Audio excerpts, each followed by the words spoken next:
தேவனே நான் ஓமதண்டையில் இன்னும் நெருங்கி சேர்வதே என் ஆவல் பூமியில். 1 சாமுவேல் 24ஆம் அதிகாரம் 6வது வசனத்தை கொஞ்சம் வாசிக்க பார்க்கலாம்.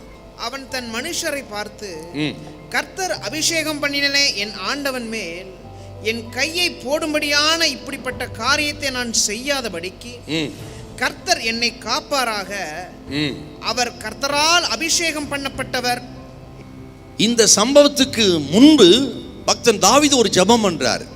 என்ன ஜெபம் கேட்டா 54ஆம் சங்கீதம் 1, 2, 3 எனக்கு நியாயம் செய்யும் ஒரு ஜெபம், என் நீதியை விளங்க பண்ணும் ஆண்டவரே என்று பக்தன் தாவீது கலங்கி ஒரு ஜெபம் பண்றான்.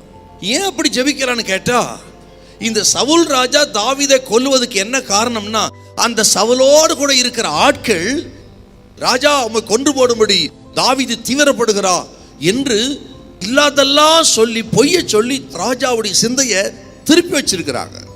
அந்த நேரத்தில் தான் இந்த ஜெபத்தை பண்றார், என் நீதியை விளங்க பண்ணுங்கப்பா, நான் பொறுமையானவர் என்றும் இப்படி துணிகரமா ராஜா மேல கையப்பட மாட்டேன் என்று என் நீதியை எப்படியாகிலும் விளங்க பண்ணுங்க என்று தன் நீதியை விளங்க பண்ணும்படியாக ஒரு ஜெபம். அந்த ஜெபத்தை ஆண்டவர் கேட்டார். கேட்டு என்ன நடக்குதுன்னு பார்த்தீங்கன்னா, தாவீதை பின்தொடர்ந்து வருகிறான் சவுல் ராஜா.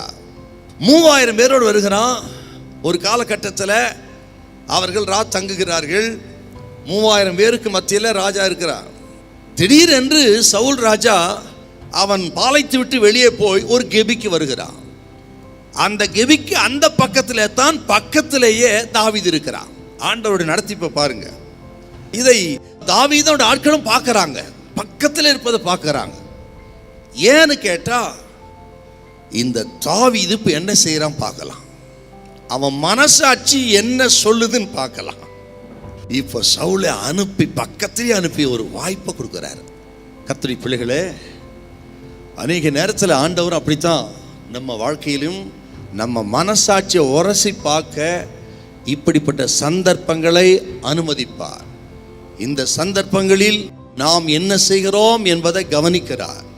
மனசாட்சிக்கு விரோதமாக செயல்படுகிறோமா, கர்த்தருக்கு பயப்படுகிறோமா, கர்த்தருக்கு பயந்து உத்தமமா ஜீவிக்கிறவங்க பார்க்கறதுக்கு ஆண்டவர் சினத்தை நம்ம மனசாட்சி உரசி பார்க்க சில சந்தர்ப்பம்லாம் வரும். அப்படிப்பட்ட நேரத்தில் கர்த்தருக்கு பயந்து உத்தமமா ஜீவிக்கும்படி எதெல்லாம் தள்ளனமோ தள்ளி ஆண்டவரை மேன்மைப்படுத்தினா அடுத்த லெவலுக்கு அப்ப அவங்களை உயர்த்திடுவார். ஹல்லேலூயா, ஹல்லேலூயா.